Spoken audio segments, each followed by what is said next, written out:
a special Friday edition of Breakfast Best. I'm your host, Ted. It's Friday, and I'd like to show you what I like to do to prepare for the oncoming week. Follow me.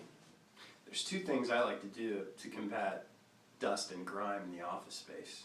First, it's air duster.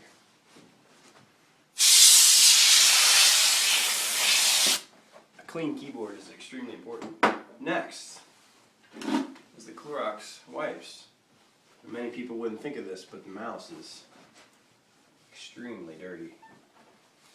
Now just let that dry for a second.